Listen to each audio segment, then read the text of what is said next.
December 23rd, 2023, 7:13 a.m.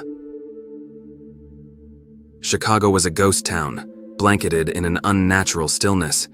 The usual symphony of honking cabs and screeching trains was replaced by an unsettling silence, broken only by the mournful clanging of a distant church bell. Snow fell in fat flakes clinging to the deserted streets of Elm Street. Our house, a gingerbread nightmare nestled amongst identical twins, looked even more grotesque with the white dusting. It was supposed to be a family Christmas, a chaotic symphony of overcooked turkey and bad carols. Instead, I, Kevin McAllister, was staring out the window, the weight of my accidental solitude heavy on my 10-year-old shoulders.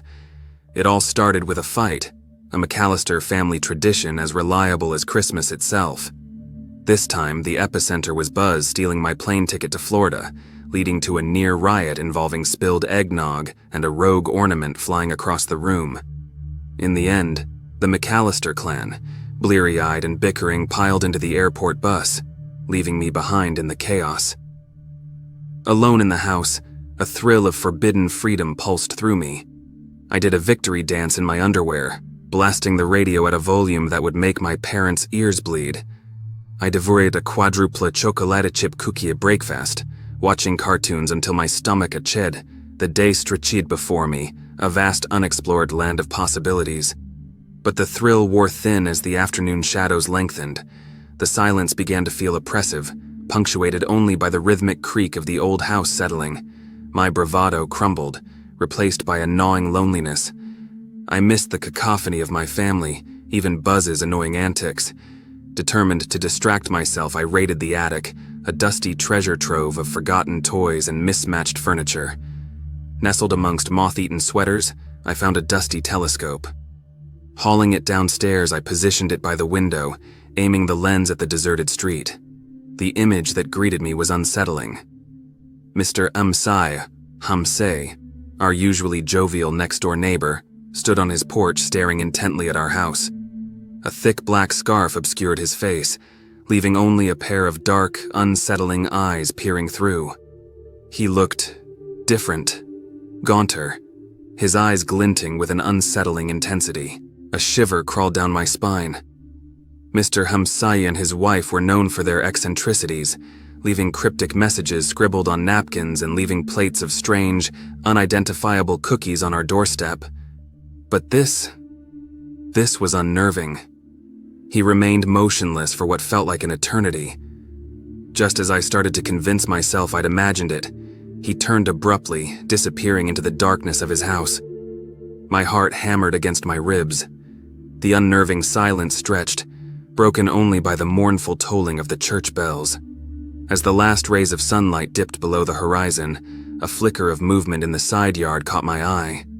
I trained the telescope, squinting through the gathering darkness. Two figures emerged from the shadows, shrouded in black cloaks. They moved with an unnatural gait, their faces obscured by wide-brimmed hats. They scurried across the snow, stopping to peer intently at our windows. My breath caught in my throat.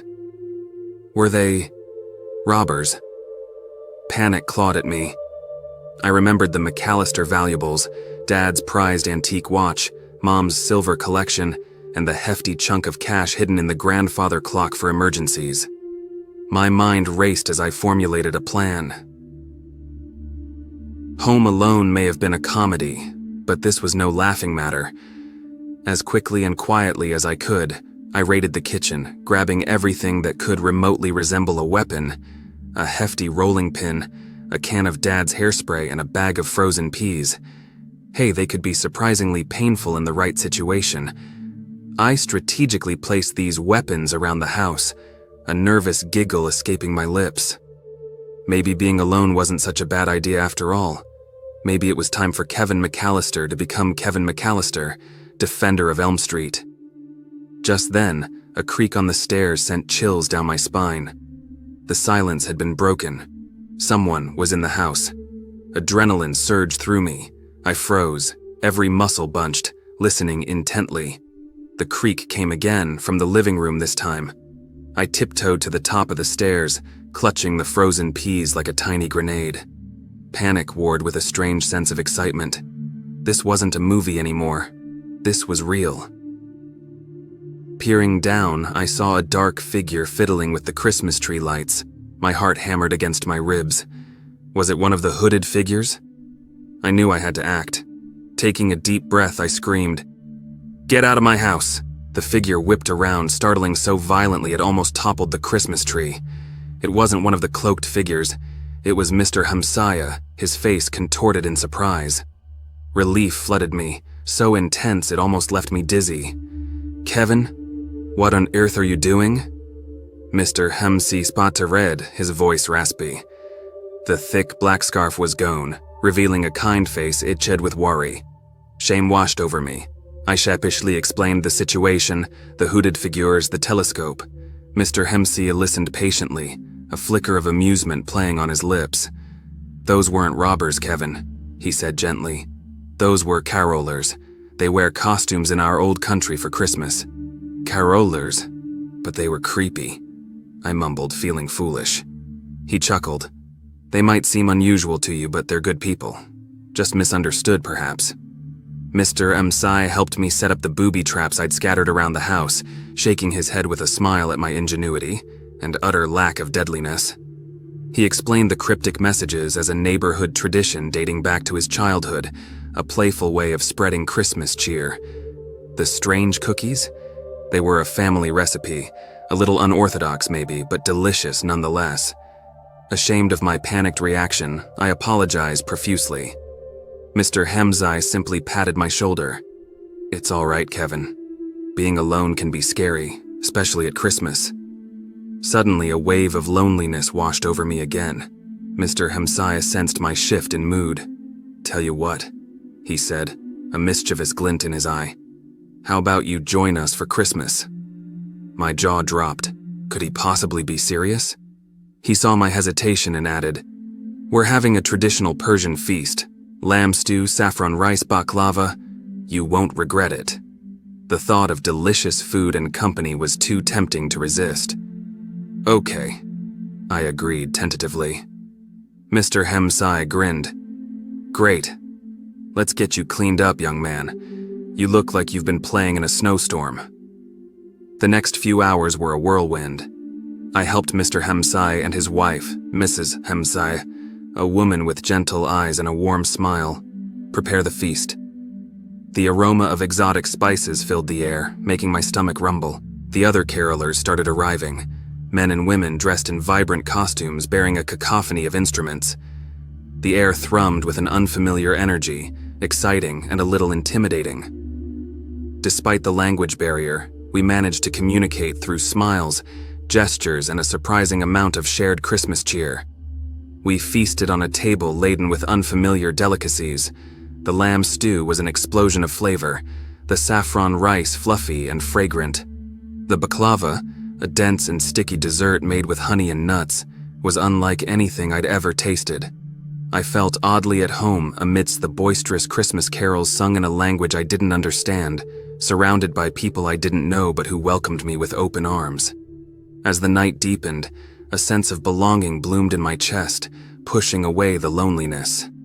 I was no longer alone on Christmas Eve. Suddenly, a frantic pounding on the front door shattered the warm atmosphere. My heart jumped. Who could it be at this hour? Mr. Hamsai exchanged a worried glance with his wife. He excused himself and hurried to the door. We could hear him speaking in hushed tones, followed by a gasp. A tense silence followed. Mr. Hamsai returned, his face pale. "It's your parents," he whispered. "They forgot Kevin." My heart sank, relief at them being found warred with disappointment at leaving this newfound sense of family. The carolers quieted down, sensing the shift in mood. My parents burst in, a chaotic whirlwind of apologies and frantic explanations. They had discovered my absence at the airport just as the plane was about to take off. Relief warred with anger on their faces. As I hugged Mr. and Mrs. Hamzaya goodbye, a pang of sadness hit me. They pressed a plate of baklava into my hands, their kind eyes reflecting genuine warmth. "Merry Christmas, Kevin," Mrs. Hamzai said in heavily accented English, "and come visit us again soon." I promised I would, a genuine smile spreading across my face. The car ride home was filled with a tense silence. My parents were too overwhelmed with relief to yell at me. Finally, Dad spoke. "Kevin," he said, his voice gruff. "We were scared something terrible had happened." Guilt washed over me. "I'm sorry," I mumbled, looking out the window. The silence stretched again, broken only by the soft hum of the car engine. Suddenly, an idea sparked in my head. "Hey," I said, turning to my parents, "how about we invite Mr. and Mrs. Hamsaya over for Christmas dinner?" My parents exchanged surprised glances. "That's a very nice idea, Kevin," Mom said hesitantly. "But wouldn't it be strange? We don't even know them." "We do now," I insisted. I told them about the delicious food, the carols, and the way Mr. and Mrs. Hamsaya had welcomed me with open arms. Seeing the hesitant smiles on their faces, I pressed my case. They were lonely too, you know? And Christmas is about family, right? Even if it's a little unorthodox family. My parents looked at each other again, a glimmer of understanding passing between them. Finally, Dad chuckled. "All right, Kevin, you win. Operation Unorthodox Christmas Dinner is a go." A thrill shot through me. Maybe, just maybe, this Christmas wouldn't be so bad after all.